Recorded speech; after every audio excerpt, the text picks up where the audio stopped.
Kate, welcome back to the Singing Teachers Talk podcast. It's so nice to see you again. Thank you. It's really lovely to see you too. It feels like ages.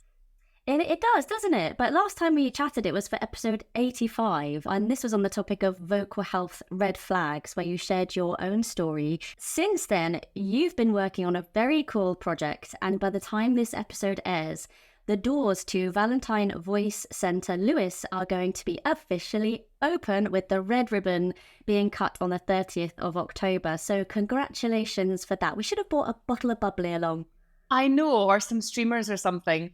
We're nearly there. Well, I think I'm a bit too superstitious. Let's wait until the doors actually physically open on Monday. But very, very exciting time. Yeah. So firstly, what is Valentine Voice Care and where is it based? We said Lewes, but where is that? So Lewes is in East Sussex. It's a little market town. It's the closest town to Glyndebourne Festival Opera. And it's been my sort of home and my base since I moved down from Scotland when I joined the Glyndebourne Chorus in 2005. So it's a beautiful part of the world and about an hour on the train from London, Victoria. Nice. But why did you want to build it then in the first place? So I've been working away as a sole trader for quite some time as Valentine Voice Care, and I've met so many incredible practitioners and professionals along the way who all specialise in different disciplines, but all under the umbrella of voice care. And this centre, this dream, I keep calling it my field of dreams because that's really what it feels like to me, has been a little itch in my brain for about 7 years since I had my own experience of vocal injury. And you know, for those people who know me, and you know me, we've spoken before about my own experience. This is such a passion project for me because the loneliness that I experienced with my own vocal injury had such a profound effect on me. You know, when you have something wrong with your voice, particularly if you have been told that you have to be mute for a certain period of time, it's a really strange experience because on the surface you can take part in things, but you can't express opinion. You can't convey your personality or humour in any way. And also just to be unable to tell your family and friends that you love them is an incredibly sad position to find yourself in. And that experience for me post-surgery was a relatively short sentence, only 2 weeks, and it was excruciating. It was hell. I felt so lonely and so stripped of my identity and personality. It was only 2 weeks for me, but for hundreds of people, this is what they're living with every single day, whether it's a result of injury, aging voice, extreme muscle tension, or some kind of psychogenic voice disorder. Challenging and frustrating and lonely. And, of course, I'm expecting at Valentine Voice Care in Lewes, I'm expecting that the majority of the clients we'll see are professional voice users for obvious reasons. But as human beings, our ability to be able to communicate is really crucial to our mental well-being. And so it's really important to me that we're going to be here for everyone. So if you could sum up the mission of Valentine Voice Care Lewes, what would that be? The mission really is to offer unparalleled care and support to anyone who has a voice.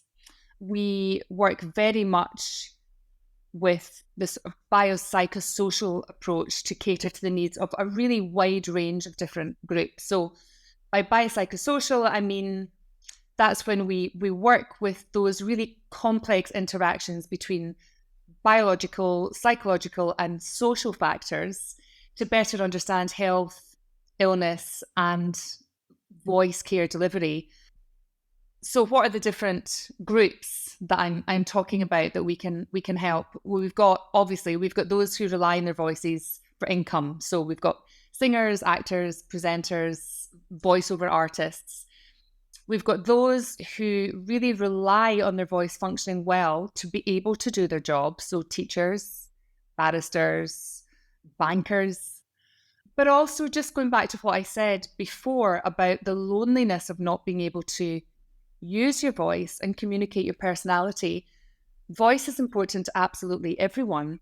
And particularly when we look at those sectors of the population for whom a lot of their quality of life depends on being able to use their voice, such as, for the older community who are very keen amateur singers and who attend choir rehearsals.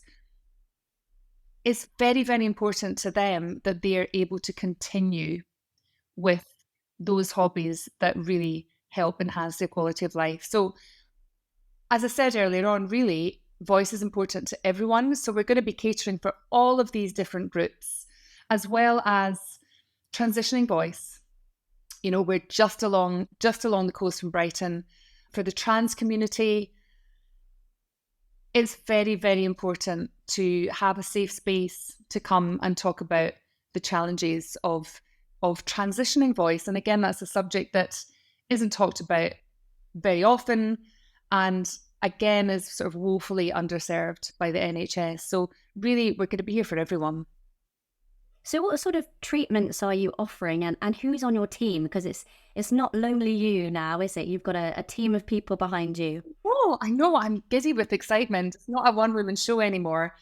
I'm going to have all of these incredible practitioners coming in to work sort of under my umbrella. So everyone will be, there as their own people, as their own businesses, but working under the Valentine Voice Care umbrella as part of a multidisciplinary team, so that we can support each other, because a hive mind is always best. No matter how brilliant we are in all of our individual fields, none of us have all of the answers to everything. So it's really important to have lots of brains to try to help unpick and help our clients.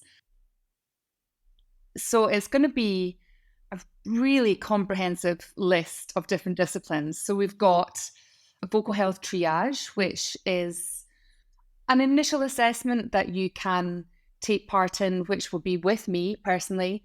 And that's when we really take the time to pick apart every aspect of what's going on in your life. So really looking at it from that biopsychosocial approach that I was talking about, because voice is complex. Our voices don't exist in a vacuum.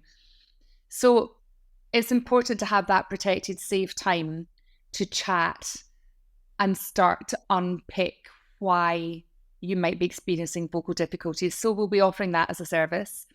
We have the fantastic Hannah Sanderson, who will be offering performance psychology. We will have a counsellor. Daisy is our counsellor. We've got Julie Cooper, who is a member of the 16, very, very, very successful singer in her own right, now a nutritionist, to cover all of those elements of systemic wellness and how that impacts and helps the voice. We will have personal performance coaching, which is sort of like life coaching, but specifically for the creative industry. So helping people who are really finding themselves in those tricky transitions, whether that be from moving from music college into the profession, or changing fach, or any situations really where they just feel a bit stuck and can't see the wood for the trees. We've got the amazing Vicky, who will be able to help you unpick all of that and put together a plan to move forward. I will be doing vocal massage and laryngeal manipulation, which is what I've been doing as a sole trader for the last few years. We have a fantastic specialist voice, speech and language therapist called Pemma, who is incredibly experienced, has worked within voice clinics in the NHS for many, many, many years, and just has such a refreshing, holistic approach to voice. So she'll be offering real integrated voice care, including elements of mindfulness as well, which she has done a lot of extensive training in.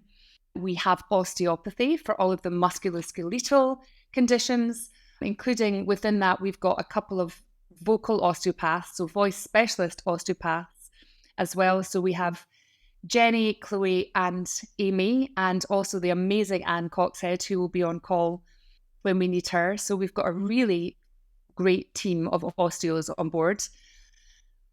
And then we have a great group of singing teachers as well. So it's quite unusual to have all of these therapies, talking therapies and body work, but actually to have singing lessons and singing voice rehabilitation happening at the same time, which is why I've had to spend a fortune on soundproofing to try to somehow have a situation where someone can be having a singing lesson downstairs and someone else can be having a life-changing epiphany upstairs in a treatment room, and somehow all coexist. So that's going to be really special, I think. And I have a wonderful team of singing teachers who are just all so committed to their own professional development, as well as being kind, generous human beings. And a lot of them I've met through the vocal health education website and a lot of the training that I myself have done over the last few years. So we have Gillian Ramm, we have Louisa, we have Philippa Poulton, who is our singing voice rehabilitation specialist. She's completed that training pathway. So we have the ability to be able to take people who've been through surgery and really hold them, you know, through speech and language therapy and through the singing voice rehabilitation pathway as well. Then I have the incredible dramatic soprano, Leigh Bisset, who is a fantastic technician as well as a very experienced performer herself. And also Charlotte Mobbs, also a member of the 16 and incredibly experienced in the choral world and in working with young voices particularly. So it's a pretty crack team, I have to say. I keep sort of referring to us as the vocal Avengers. Because it does feel like we just, you know, we're lining up this team of superheroes that together will be able to pretty much crack whatever problem you find yourself facing. And we also, on top of that, we have an amazing Feldenkrais practitioner, Rebecca Meitlis, who will be joining us to offer Feldenkrais as well. So it's a pretty comprehensive list. You've mentioned there about the multidisciplinary team and also the biopsychosocial model. But why else was it important for you to have these things covered, particularly having singing lessons in your building as well? I just want people to really know that team support is available. For too long, I think we've all kind of existed in this world where we have singing lessons and coaching and what have you, music colleges, but historically there hasn't really been very much attention paid to actually how do you look after yourself? How do you look after yourself as a human being?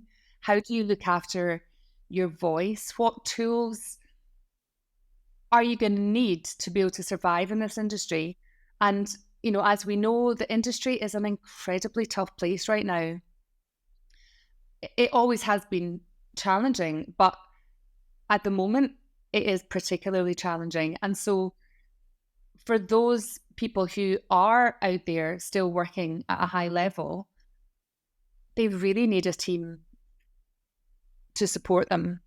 And what I'm hoping is that, you know, when people are coming in for a singing lesson, for instance, while they're in for the singing lesson, they will see, oh, vocal massage, that's interesting, I've never tried that, and discover that that's huge benefit. Somebody who has actually really privately, silently been struggling with mental health while they're in the building might think, oh, well, actually, there's a performance psychologist here.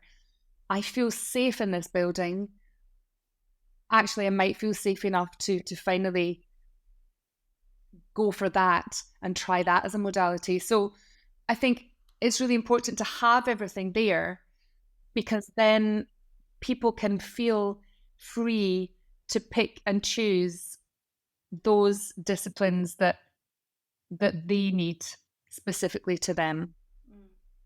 Why do you think it's particularly difficult at the moment for performers?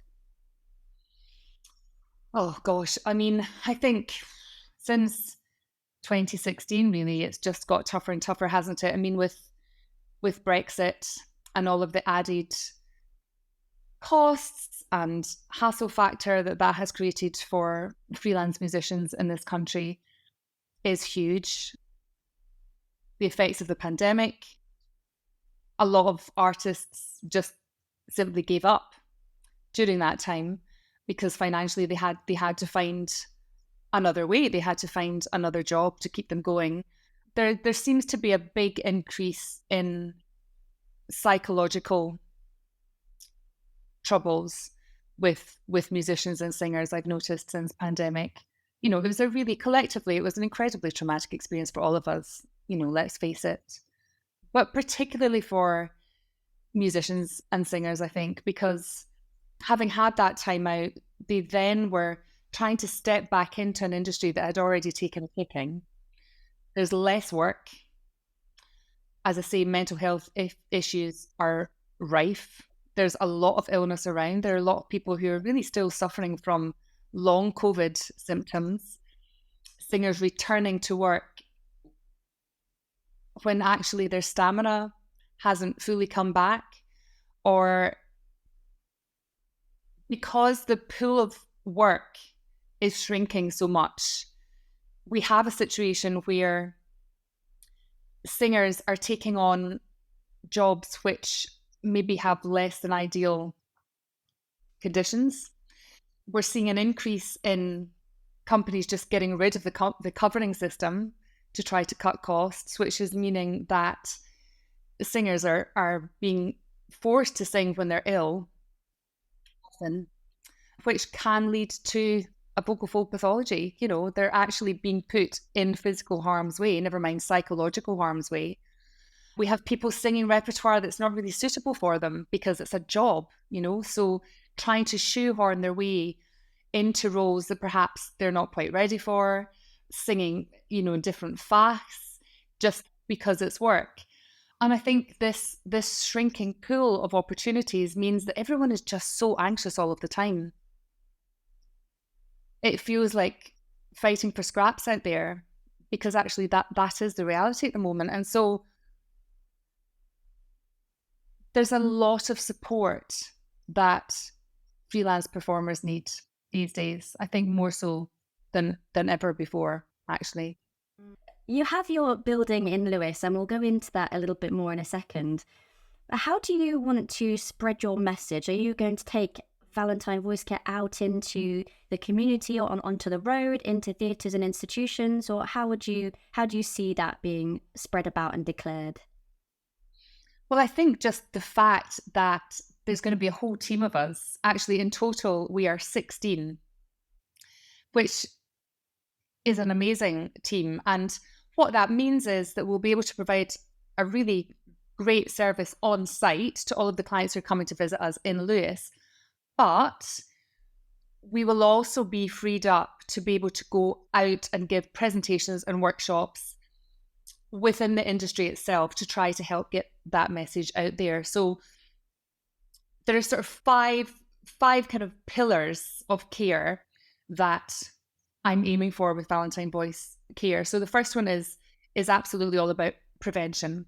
So educating our clients, our singers, on best practices for vocal care techniques to minimise risk of injury, and offering tailored advice to every different group. Early identification, so empowering clients to really recognise early signs of vocal strain or damage, as we talked about in that red flags episode, and providing guidance on when they need to seek professional help. Again, looking at all of this through the biopsychosocial lens, so really addressing the root causes of vocal issues by combining lots of different therapeutic modalities and creating personalised treatment plans when necessary. Rehabilitation, so supporting clients in their recovery journeys by offering targeted therapies for each stage of their journey, specialist vocal coaching on site as well, and ongoing monitoring of their progress. And then helping people with maintenance. So really encouraging long-term vocal health by providing resources, whether that be through the website or the centre itself, follow-up care, and strategies for maintaining vocal health and resilience. So that's the sort of 5 pillars that we're aiming for at Valentine Voice Care. And then on top of that, as much spreading the word in the form of workshops and presentations that we can do outside Valentine Voice Care within the companies and conservatoires and the industry itself. We'll be doing as much of that as we physically can. Can I ask about pricing and what we might be paying for a treatment or a session at Valentine Voice Care? Yes, of course. So obviously all of the treatments that we provide are on a private basis. So you can expect to pay, depending on the treatment, you can expect to pay anything from £60 right up to about £300 for a sort of block booking of sessions with one of the performance psychologists or life coaches, for instance. So it's a wide range of prices. I mean, look, in an ideal world, all of this would be provided by the NHS. We all wish it was, but that kind of targeted specific care just isn't really available. I mean, the NHS are already struggling just to cope with their basic workload. So that's why it's really, really important that these services are available. And the reality is, if you're a professional voice user, you can't afford to wait 12 weeks. You can't afford that kind of hiatus in your career. So unfortunately, you will have to pay. Ideally, if you need to have your voice looked at, you need to see a specialist laryngologist as part of a voice clinic. And for that, you can expect to pay anything between sort of £300 to £500. And then all of the care that we then provide is sort of supporting you once you've had one of those appointments. So if there's a rehab plan needed, then we can put together a plan for you, and you can have your speech therapy and laryngeal therapy and performance psychology as part of your journey to getting back on the stage. And can you just remind us what the general advice is on when we need to actually see someone? Yeah, of course. So the BAPAM advice that they have on their website is, if you're a professional voice user, you want to ask your GP in the first instance, if you can, just to see what the wait times are. You want to ask to be referred to an NHS specialist voice clinic. If the wait times are a bit too long, then I would recommend reaching out and trying to get some private help. You should be asking for help in the situation where any vocal symptom is lasting longer than 2 or 3 weeks or persisting for more than 2 weeks after the resolution of a bacterial or viral infection. So if you've been sick, but your symptoms just really aren't going away, if you've had some of these niggling, some of these red flags we chatted about in the last episode, recent persistent voice changes that are lasting longer than 2 or 3 weeks, don't hesitate. Go to your GP or reach out privately to a voice care professional like me, and we can help you get the help that you need. Brilliant. Can we talk about your premises now and how you've built it up and all the stresses and amazements that have come with that? Can you just describe can you give us a tour, actually? Can you take us through the building and what we might expect so we can imagine it for ourselves? Yes. So this all came about, I wasn't even expecting to do this year, Alexa. It was on I want to get this started the next couple of years, but I found the building and it was so perfect that I just simply couldn't let it go. So I've taken out a commercial lease on a beautiful historic property in Lewes called the Old Coach House, which just sounds gorgeous and comfy and safe. And it's just off the high street in Lewes, so super central, 5 minutes from the train station. So as you walk in the front door, there will be a little foyer which eventually will be a little reception greeting area, possibly at some stage a specialist singer's shop. And also on the ground floor, we have the Rankin studio, which is named after my dad, Rankin. And that studio is where all of the singing teachers are going to be working from, and the specialist singing voice rehabilitation coach. And it will also be a space that will be available for people to book as a rehearsal space. So for singers who are down at Glyndebourne, for instance, who are staying in digs and don't have anywhere to practice or warm up, they will be able to go online and book that as a rehearsal space too, or for private coaching. It's large enough for small chamber groups and also for small workshops and events. So we're going to be putting all kinds of useful things that members of the community and sort of visiting artists will be able to sign up for and come along to. So that's the ground floor. And then we go up a steep set of stairs to the first floor where we have the treatment suite. So there are 3 beautiful treatment rooms. Everything is so shiny and new. We've built them. It was all open plan, and we've built 3 beautiful, light, airy treatment rooms and a little waiting area. And that is where all of the talking therapies and the body work will be happening on that floor. And then as you come out of that floor and turn to your right and you're walking up the stairs, and on the top floor, we have the loft house, which is a co-working, networking hangout, a bit like a green room, which has a kitchen. It has a couple of little desks where you can sit and just study. There will be a reference library with scores and useful books on vocal health. You'll be able to help yourself to tea and coffee and just have a space to sit and chill or study and work if you need to. And then the pièce de résistance is the roof terrace, which is the most magical space. So that is accessed from the loft house and has views directly of Lewes Castle, which lights up in the evening and just looks so beautiful. And you can see the downs, the South Downs, from both sides. And the roof terrace is really special because it won't be open to the public. It will only be open to people who are coming to the centre itself to have treatments. So it will be a really private space for rest and reflection or studying. Perfect place to take those vocal naps and just recharge and switch off from the world for a bit. So I'm hoping that people will come and have a lesson, have a vocal massage, hang out, have a lovely time. But if we need to, if we get someone in the position that I was 7 years ago, we will be able to help them to get a referral to an ENT. We'll be able to take them all the way from that place of feeling broken through speech and language therapy, manual therapies, talking therapies, performance psychology, helping them get back into the workplace.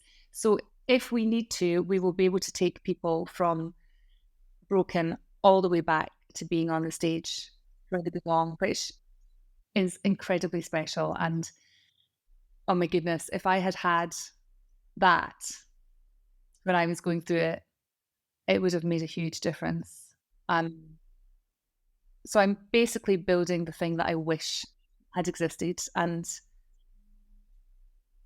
it's going to be incredibly special. Yeah. You can tell from your face how much this means to you as well. So it's You've got me at a very tired and emotional state because we're literally just about to open, and oh my goodness, I've never worked so hard in my life. Yeah, we'll have to come to you now for like handiness tips. Have you been getting involved with like the soaring and the design? I mean, have you been like looking at colour charts? Have you been like designing stuff? Are you going to freak out if someone spills a cup of tea? Oh no, well, I'm going to have to go over that pretty quickly, I think. It will all be in the sort of VVC colours, so lovely greens and bronzes and earthy tones, woods, light colours, lots of plants everywhere. I've completely run out of money at this stage. So we're literally taking furniture from our house. So it's quite hilarious. Valentine Voice Care is going to look beautiful, and our house in Seaford is going to look like it's been burgled. but Just move in, Kate. Just move in to the place. To be honest, at this stage, we're practically living there anyway. So it's all good. It's all good. It will all happen in time. And to be honest, I'm flabbergasted that it's happened as quickly as it has. We got the keys on the 25th of August. Oh, wow. Yeah, and here we are opening our doors to practitioners and clients at the end of October. So it's been a whirlwind, and I'm thrilled. I'm thrilled that it's all come together. Mm. And feel free to tell me to piss off if you don't want to answer this question. Bad thing in the podcast. Is that going to stay in the podcast? Yeah, absolutely will. You've spoken about like running out of money and like taking stuff from your house, but for people who are wanting to or have a vision of building something for themselves, whether that's a studio or something like what you're building, like how much has this actually cost, or what is your advice? There are lots of different ways of doing it. I mean, obviously I've just gone all in. I've held my breath and jumped and taken on an entire building and gone from being a sole trader to managing 15 other people, which was a bold move. So there are lots of different ways that you can do it. Mine has involved a very hefty bank loan, which will be repaid, depreciated over the coming years. So there's a big leap of faith, and I'm incredibly fortunate that all of these practitioners have faith in me and understand and support the vision and want to be involved. I'm really pinching myself, to be honest, about that. You know, it doesn't have to be a huge project like that. The first room that I rented in Lewes was just one room in a multi-use building. And I think my biggest advice is feel the fear and do it anyway. It's always terrifying. Anything financial is terrifying. But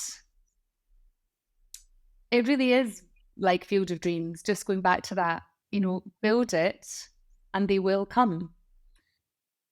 As massage therapists, you know, we're always used to having to rent spaces and places. And often that's a monthly outgoing. And it can feel terrifying thinking, gosh, I've got to pay however many hundreds of pounds a month for a room, or however many thousands of pounds a month for, you know, for multiple rooms. It's very, very daunting. But if you show up, if you're good at what you do and committed to what you do and are consistent in what you do, then the clients do come. They will come. So it's definitely just about feeling the fear and doing it anyway, and just having faith in what it is that you're trying to create. And as you said, you've got these amazing people coming in, and so now you have employees. So did you have to write them a contract? How does that work when you have more than just yourself as part of this amazing project? The learning curve has been so steep.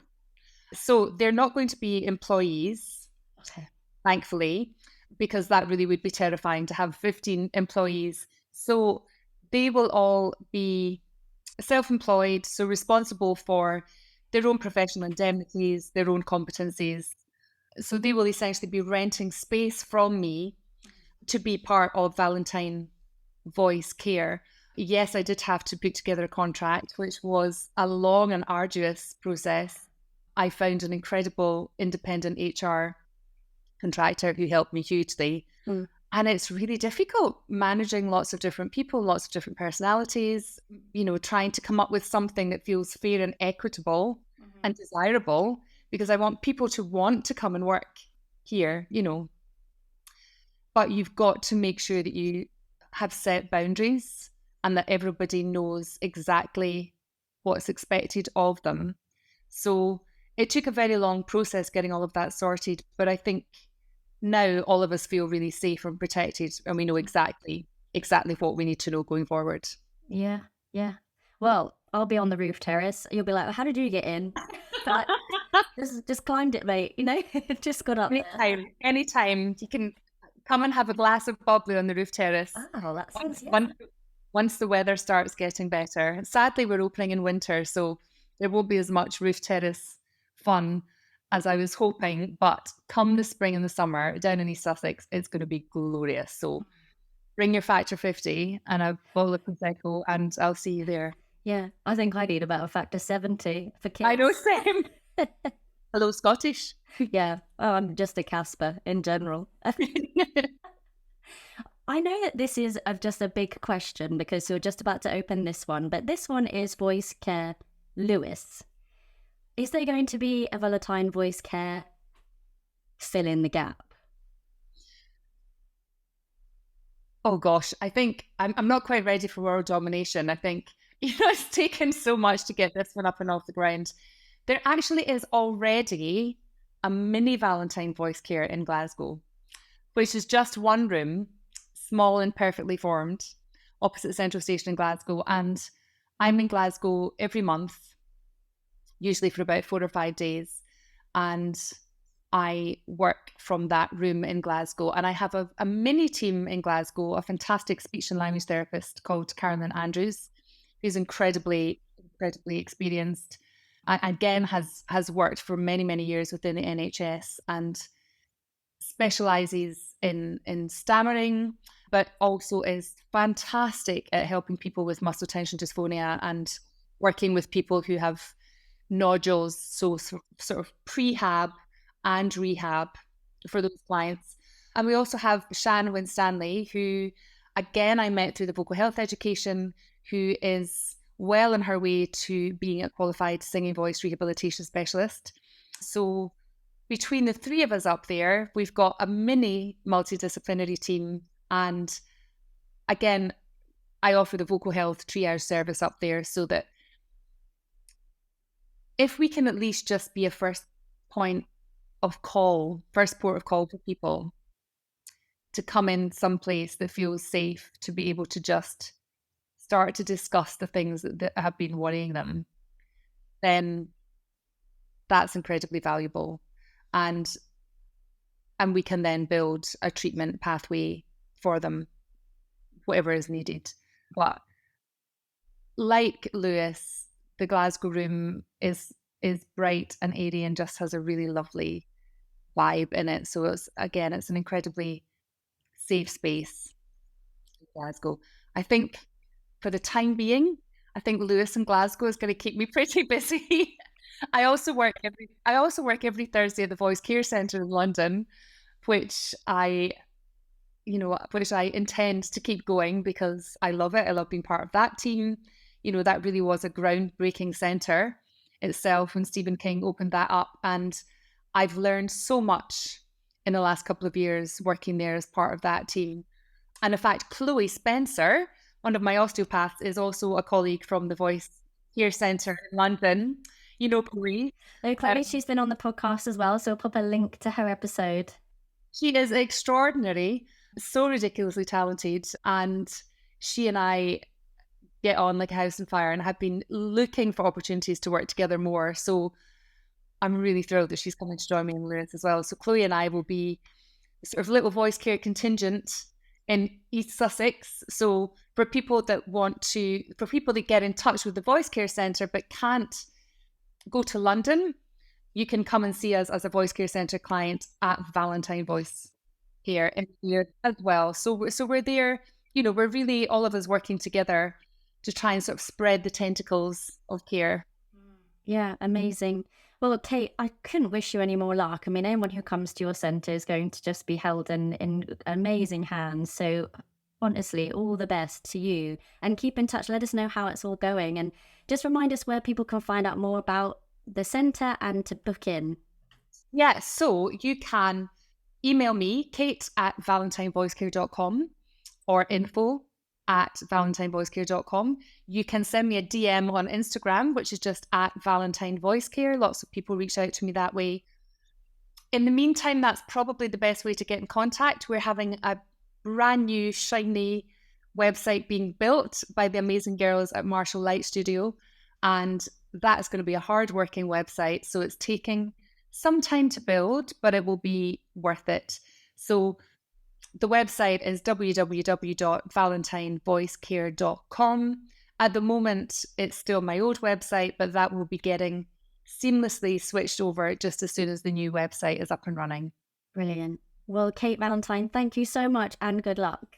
Thanks so much. Thank you so much for having me on and giving me the opportunity to talk about it.